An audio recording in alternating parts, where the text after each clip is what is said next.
Good morning everyone, welcome to my YouTube channel. आज का हमारा टॉपिक है integers in other places, credits and debits.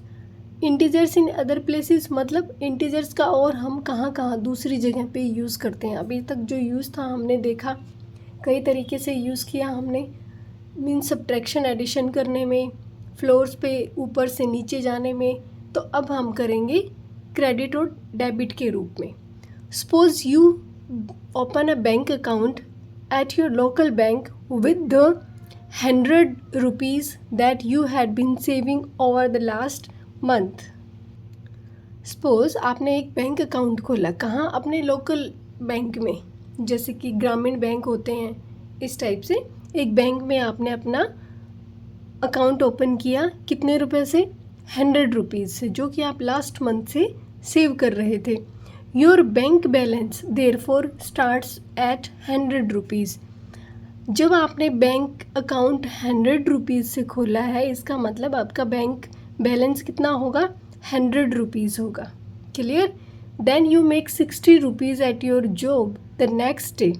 उसके बाद 60 रुपीज़ आपने अपनी जॉब पे कमाए अगले दिन, and you deposit it in your account, और आपने इन्हें अपने अकाउंट में डिपॉजिट कर दिया।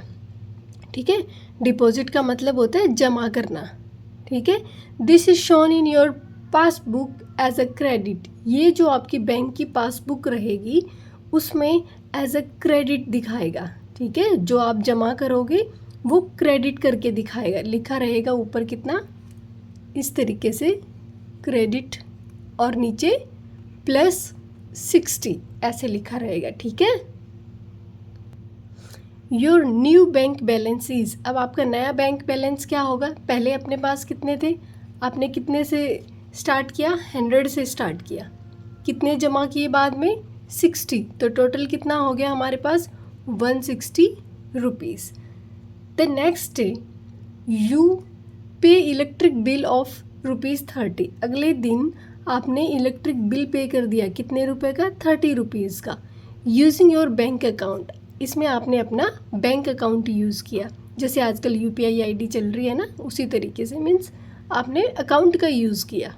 This is shown in your passbook as a debit. ये चीज़ जो इलेक्ट्रिक बिल आपने पे किया, ये आपकी पासबुक में एज ए डेबिट शो करेगा। इस तरीके से डेबिट लिखा होगा और नीचे आपका -30 लिखा होगा। ठीक है, अब जो 160 आपका नया बैंक बैलेंस कितना होगा?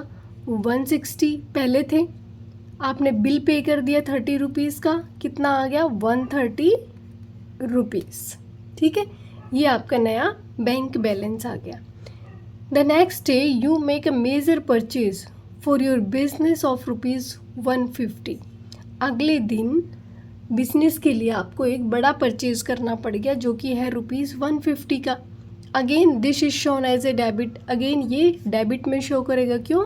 क्योंकि आपका बैंक बैलेंस तो कटेगा ना। आप कोई चीज़ खरीदोगे तो आपके बैंक से तो पैसा जाएगा, इसलिए ये डेबिट में शो करेगा। What is your bank balance now? Is this possible? अब आपका बैंक बैलेंस क्या है? क्या ये पॉसिबल है?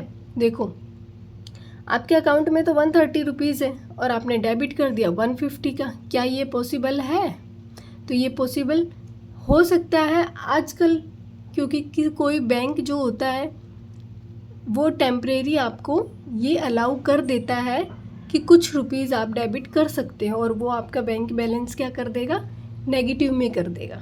ठीक है, इसलिए यहाँ अगर हमें शो करना है तो ये लिखेंगे 130 -150 -20 रुपीज़ हो जाएगा। मीन्स हमारे बैंक बैलेंस में 0 से भी कम रुपीज़ हो जाएंगे अगर ये डेबिट, अगर इनका जो बैंक है वो अलाउ करता है नेगेटिव चार्जेस को, सॉरी नेगेटिव बैंक बैलेंस को। ठीक है, लेकिन ये एक छोटा बैंक है तो यहाँ पे ये चीज़ शो नहीं कर सकते। छोटा बैंक कोई भी अलाउ आपको नहीं करता है। Is this possible? तो लिख देंगे no.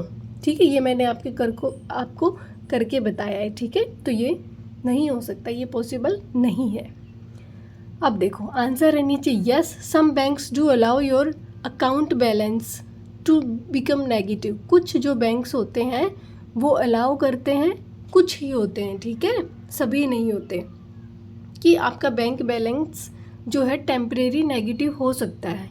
Some banks also charge you an additional amount if your bank balance becomes negative in the form of interest और अ फी.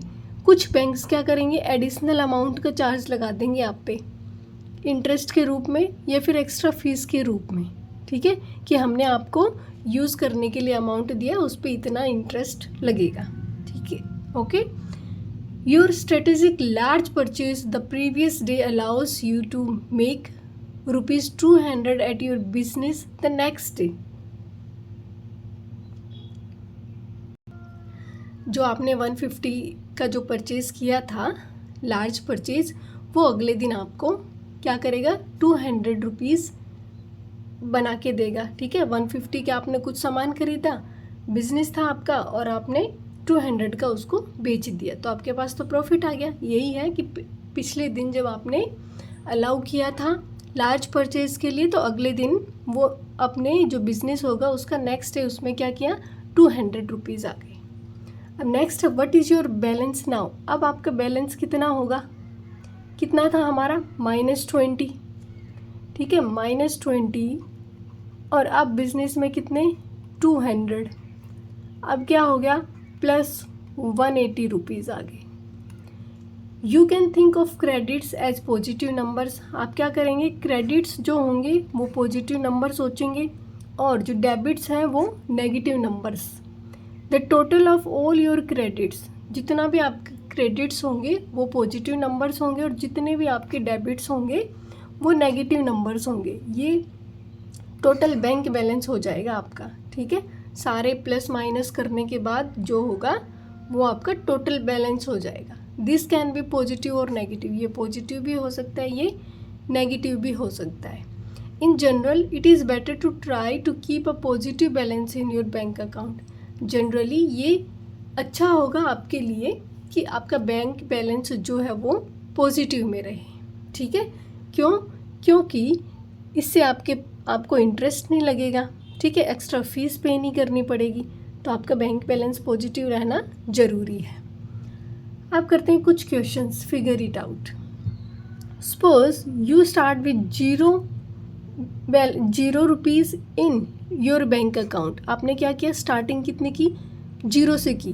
कुछ बैंक्स ये अलाउ करते हैं कि 0 बैंक बैलेंस से स्टार्ट कर देते हैं.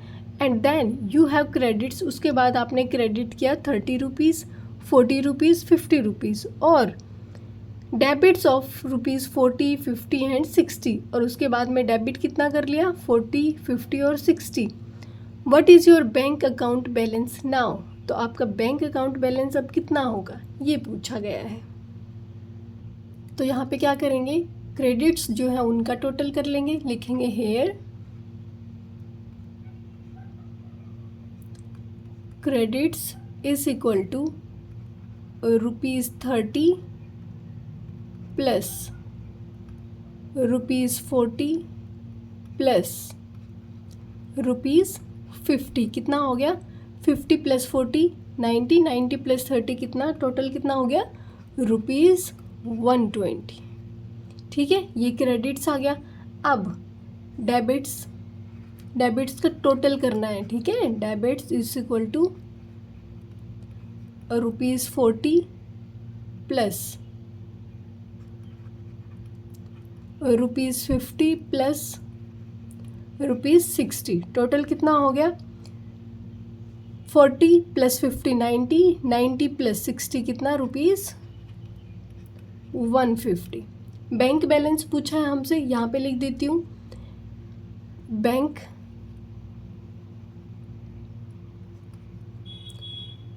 Account balance now is equal to कितना, क्या लिखते हैं, क्रेडिट्स माइनस डेबिट्स.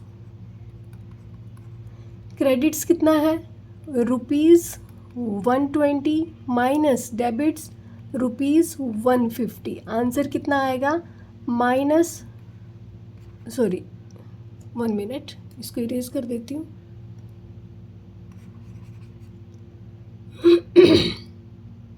ये आ गया हमारे पास में -30। ठीक है, क्लियर। क्रेडिट्स में से डेबिट्स माइनस करना है। अब हमें इंटीजर्स का यूज़ करना आ गया होगा इजीली। ठीक है, अब नेक्स्ट है हमारे पास कि suppose you start with 0 balance in your bank account. फिर से आपने स्टार्टिंग कितने से की? 0 से। And they have debits of 1 2 4 8। इस तरीके से आपके बैंक अकाउंट से क्या हुए? डेबिट्स हुए। And then a single credit, एक सिंगल क्रेडिट किया आपने ₹256 का। What is your bank account balance now? अब बताओ अपना, आपका बैंक अकाउंट बैलेंस कितना है? तो क्रेडिट कितना है? सबसे पहले हम लिखेंगे credit.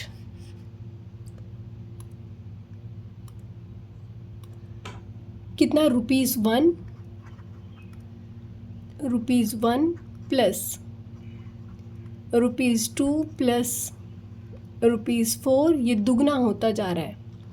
₹8 plus ₹16 plus ₹32 plus ₹64 plus ₹128। जब आप इसका टोटल करेंगे तो आपके पास टोटल कितना आएगा? 8 plus 4 12, 12 plus 2 14, 14 plus 6 20, 20 plus 8 28, 28 plus 4 32, 32 34 35, और कैरी कितना आ गया? 3। 3 के बाद 3 प्लस 2 कितना? 5, 5 प्लस 6 11, 11 प्लस 3 14, 14 प्लस 1 15, 15 और 1 कैरी, 1 प्लस 1 2, कितना आ गया? ₹255। ये हमारा आ गया क्रेडिट्स। अब सॉरी डेबिट्स। ठीक है, ये इरेज नहीं किया, और ये हमारे debits.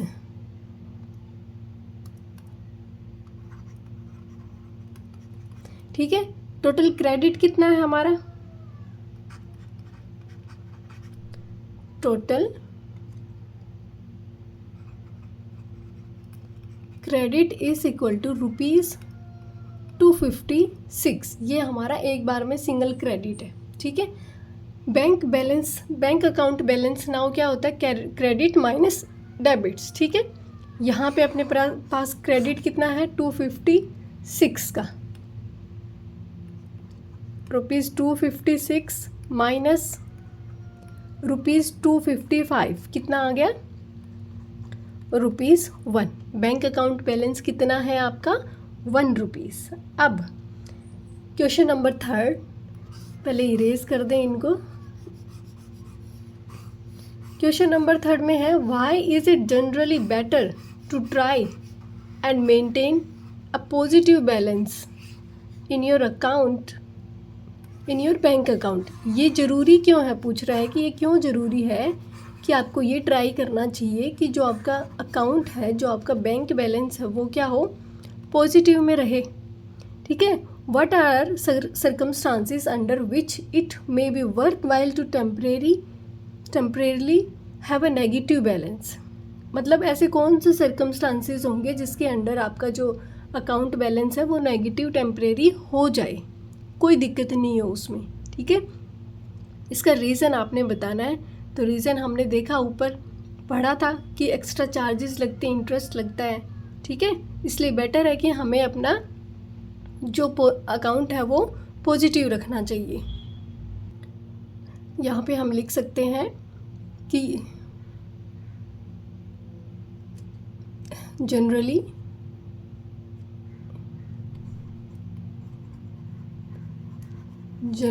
it is better to try and maintain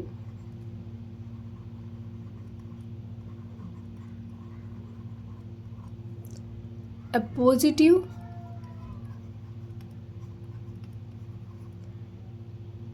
balance in your account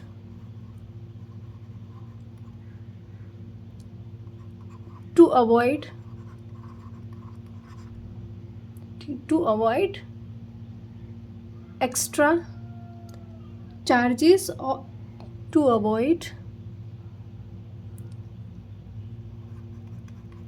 extra interest और फीस।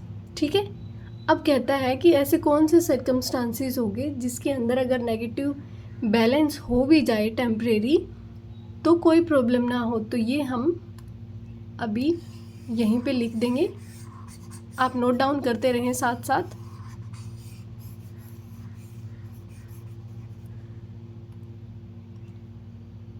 अब वो कौन सी सिचुएशन होगी? In situations like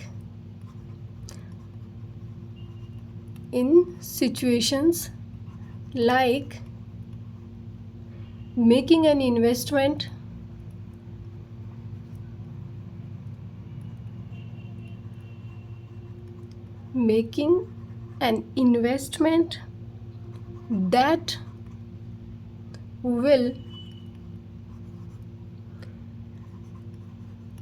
quickly pay off a profit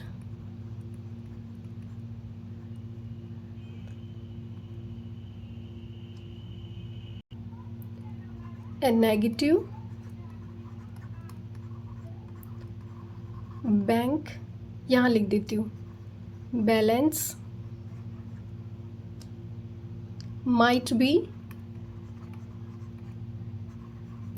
worthwhile,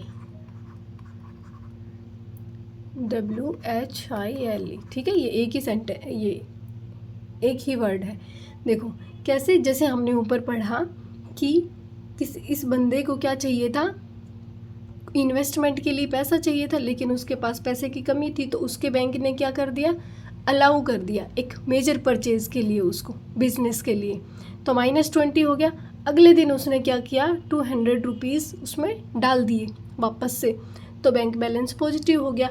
अगर आपके पास कोई इस तरीके की सिचुएशन होती है, ठीक है, कि आप बैंक को अगले दिन या 2-4 दिन में बैंक को उसका पैसा वापस कर दें और अपनी जो अकाउंट है उसको पॉजिटिव में ले आएँ, तो अगर आपको टेम्परेरी नेगेटिव में बैलेंस चला भी जाए तो कोई प्रॉब्लम नहीं होती है। ठीक है, अब नेक्स्ट है, as you can see positive and negative numbers along with zero are extremely useful in the world of banking and account. ये आपने देखा, अभी हमने बैंक्स का स्टेटमेंट जैसे क्रेडिट डेबिट, तो इनमें भी क्या पॉजिटिव नेगेटिव नंबर्स का जीरो के साथ में कितना यूज़फुल है। ठीक है, इन सभी में। अब आता है geographical cross sections. We measure the height of geographical features like mountains, plateaus and desert from the C level. The height at sea level is 0 metre. जब आपने कभी ट्रेन से सफ़र किया हो या वैसे भी गाड़ियों से किया हो तो आपने देखा होगा कुछ लिखा होता है सॉरी, कुछ लिखा होता है कि height from the C level is इतने मीटर, 500 मीटर, 1000 मीटर, इस तरीके से लिखा होता है। वो मेज़रमेंट होता है, सी लेवल को 0 मान लिया जाता है। Heights above sea level are represented using positive numbers. जो हाइट है सी लेवल से ऊपर जो हाइट रहेगी वो पॉजिटिव नंबर से रिप्रेजेंट करेंगे, और सी लेवल से नीचे की जो हाइट रहेगी उसको नेगेटिव नंबर से रिप्रेजेंट करेंगे। जैसे कि लिफ्ट का था, ठीक है, बेलाज बिल्डिंग का याद है आपको, ये जैसे 0 ग्राउंड लेवल था और उससे नीचे के नेगेटिव नंबर्स थे, ऊपर के पॉजिटिव नंबर्स। ये भी ऐसे ही है कि ये सी लेवल है, सपोज ये हमारे पास सी लेवल है, इसके नीचे के जो नंबर्स रहेंगे वो नेगेटिव यूज़ करेंगे और इसके ऊपर वालों को हम रिप्रेजेंट करेंगे पॉजिटिव से। क्लियर? अब है figure it out. Looking at the geographical cross section, ये आपको एक ज्योग्राफिकल क्रॉस सेक्शन दिया हुआ है। Fill in the respective heights, आपको यहाँ से देख के क्या करना है, हाइट्स को फिल करना है। अब यहाँ देखो, ए का मतलब आपको ये देखना है, ए को यहाँ पे जब आप देखेंगे ये 0 लेवल है, यहाँ से 1500 तक ए पॉइंट का, और ये सी लेवल से ऊपर की साइड है, तो इसको लिखेंगे +1500। ठीक है। बी पॉइंट देखो कहाँ पे है, ये नीचे की साइड है, 0 से नीचे की साइड है, इसका मतलब -500, तो बी का पॉइंट है -500। अब बारी आती है सी की। यहाँ पे देखो ये जो डॉटेड लाइंस हैं ये रिप्रेजेंट कर रही हैं, एक लाइन 100, फिर 200, 300, 400, उसके बाद 500। तो यहाँ पे जो सी पॉइंट है वो कहाँ पे है, 100, 200, 300, तो ये लिखेंगे हम +300। ठीक है। और साथ में इनके हाइट भी, ये मीटर भी लगाएंगे। ठीक है, हाइट मीटर्स में है। नेक्स्ट है डी पॉइंट। ये देखो डी पॉइंट कहाँ है, नीचे की साइड है, तो ये 1000 है, ये माइनस में है, फिर 1100, फिर 1200, तो क्या लिखेंगे, -1200 मीटर। नेक्स्ट है आपके पास पॉइंट ई। यहाँ तक हमें पता है कितना है, 1000, 1100, फिर 1200, किसका, पॉजिटिव का, +1200 मीटर। नेक्स्ट है एफ़। एफ़ कहाँ पे है, ये हमारे पास क्या है, 0 लेवल, ये 1, 2, तो ये कितना आ गया, -200 मीटर। अब है जी पॉइंट है यहाँ पे बिल्कुल नज़दीक सी लेवल के, +100 मीटर, फर्स्ट लाइन पे ही है। क्लियर। अब टीचर्स नोट है। ठीक है। क्वेश्चन नंबर 2 है, which is the highest point in this geographical cross section, which is the lowest point. सिर्फ इस जोग्राफिकल रीजन में आपसे पूछा गया है कि कौन सा जो पॉइंट है वो लोएस्ट है और कौन सा पॉइंट है वो हाईएस्ट है। ठीक है। तो लिखेंगे the highest point in this geographical cross section, ऊपर अगर जगह है तो यहाँ पे लिख देते हैं साइड में,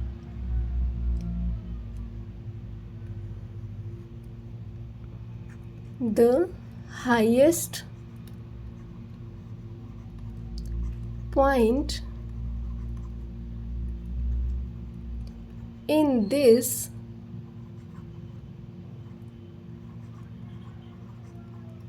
geographical cross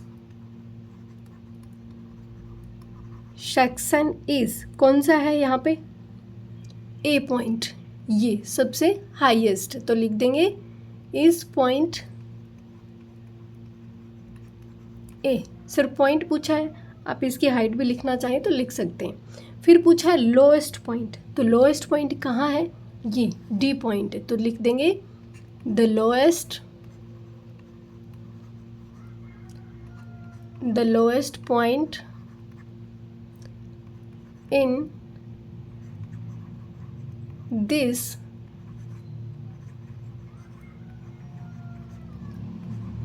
geographical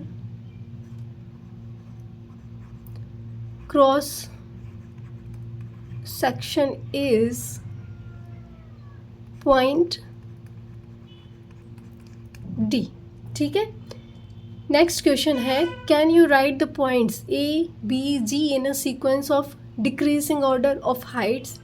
क्या आप इसको डिक्रीजिंग ऑर्डर ऑफ हाइट में लिख सकते हो। और दूसरा पूछा गया है कि क्या आप इसको इंक्रीजिंग ऑर्डर ऑफ हाइट में लिख सकते हो। तो डिक्रीजिंग ऑर्डर बताया था मैंने आपको कि डी से स्टार्ट होता है, तो डी के पीछे तो कुछ तो है ना, डी के बाद बी ए, डी सी बी ए ऐसे आता है। इसका मतलब सबसे पहले क्या आएगा, सबसे बड़ा आएगा। ठीक है, हाइट में सबसे ज़्यादा जो होगा वो आएगा, उसके बाद में डिक्रीज़ होते जाएंगे। और जो इंक्रीजिंग ऑर्डर होता है उसको असेंडिंग ऑर्डर बोलते हैं। ठीक है, तो ए से स्टार्ट होता है असेंडिंग ऑर्डर। ए मीन्स उसके पहले तो कुछ नहीं है, उसके बाद ही सब है। तो सबसे पहले क्या आएगा, सबसे छोटा, फिर उससे बड़ा, फिर उससे बड़ा। क्लियर।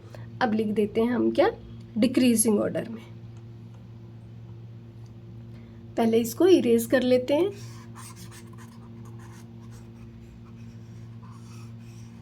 फिर लिखेंगे इसको डिक्रीजिंग ऑर्डर में और इंक्रीजिंग ऑर्डर में।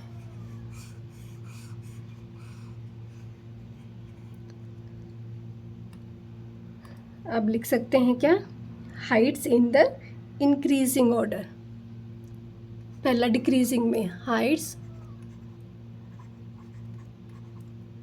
इन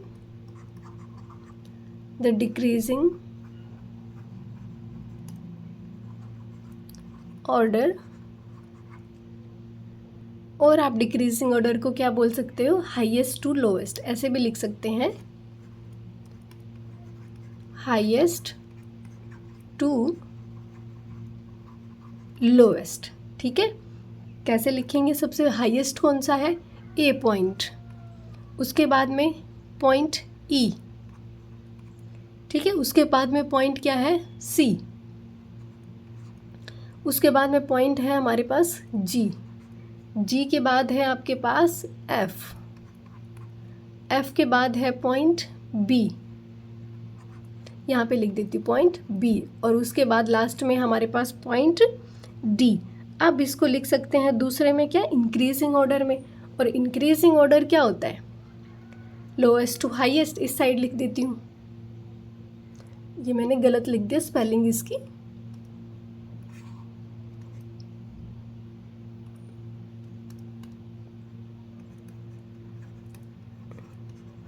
इस तरीके से लिखना, ठीक है। अब heights in the increasing order,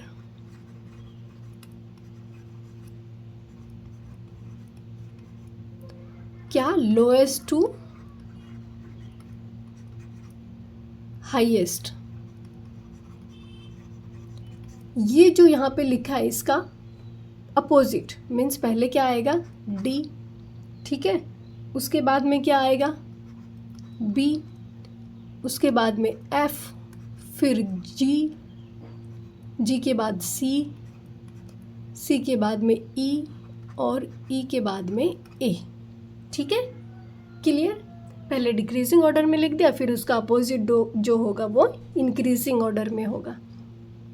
next है question number 4, what is the highest point above the C level on earth and what is its height. आपसे क्या पूछा गया है, हाईएस्ट पॉइंट बताना है आपको अर्थ पे अबोव द सी लेवल। तो ये क्वेश्चन इसको, इस क्वेश्चन को देख के नहीं बता सकते, ये हमें पता करना होगा। ठीक है, आप गूगल पे भी सर्च कर सकते हैं। तो हमें लिखना क्या है, highest point above the C level on earth is, highest point, earth का मतलब हो गया पूरे वर्ल्ड में, ठीक है, अबोव the C level on earth इज, ये है माउंट एवरेस्ट की पीक। ठीक है, तो highest point above the C level on earth is क्या है, is the peak of Mount Everest. ठीक है, जिसकी हाइट कितनी है पूछा है, what is its Heights, height, it's height is approximately लिखेंगे,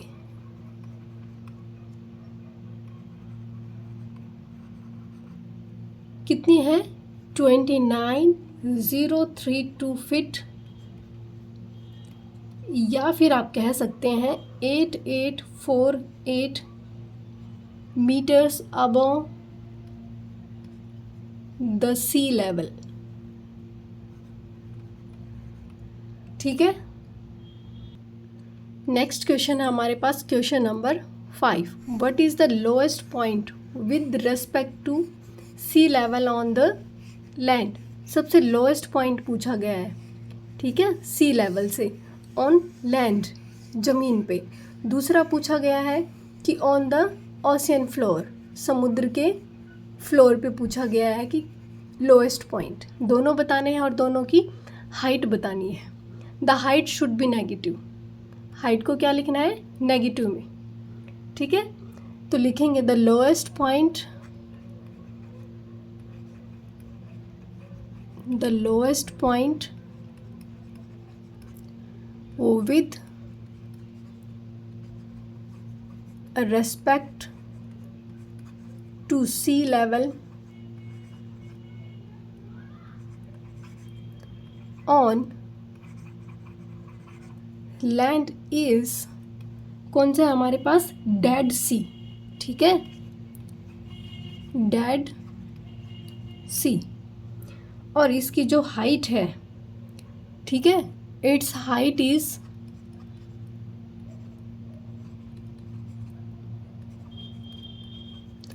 approximately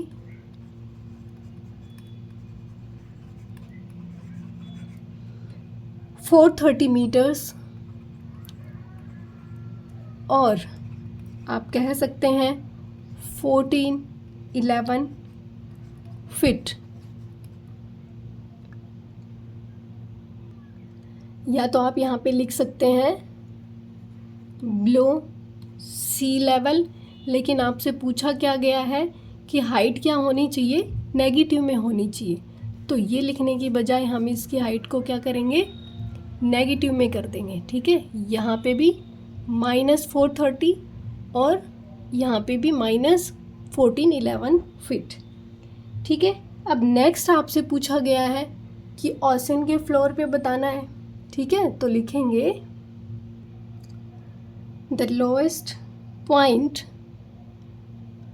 with respect to sea level on, यहाँ से चेंज कर देते हैं, ये कंप्लीट यहाँ चेंज कर देंगे।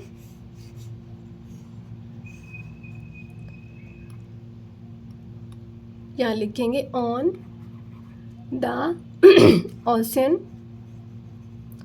फ्लोर, लोएस्ट पॉइंट कौन सा? ये है हमारे पास चैलेंजर डीप, ठीक है। On the ocean floor is challenger deep, ठीक है। ये पूछा नहीं गया कि कहाँ पे है, ये है मरीना ट्रेंच, ठीक है।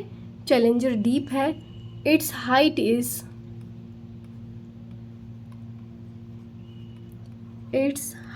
इज मीटर में बोलेंगे तो 10,929 मीटर। और ये किस में बताना हमने?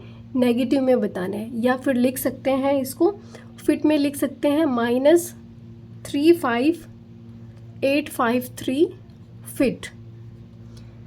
क्लियर? ये या फिर लिख सकते हैं, यहाँ पे नेगेटिव में पूछा इसलिए ऐसे ही लिखेंगे। ये समझ में आ गया आपको? अगर आ गया तो अच्छी बात है, नहीं आया तो एक बार फिर से देख लें। आज के लिए इतना ही करेंगे। Thank you so much.